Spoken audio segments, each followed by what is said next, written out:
Ayun idol, mga idol, kumusta? Pabiyahe na naman tayo September 27.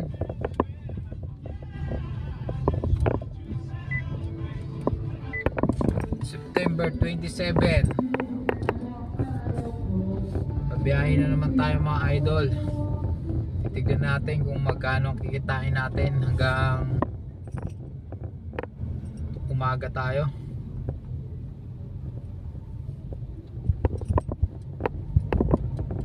Kagahapon September 26 matumal, ka 2-3 lang tayo mga idol. Try natin ngayon September 27 kung okay yung kitaan ngayon mga idol.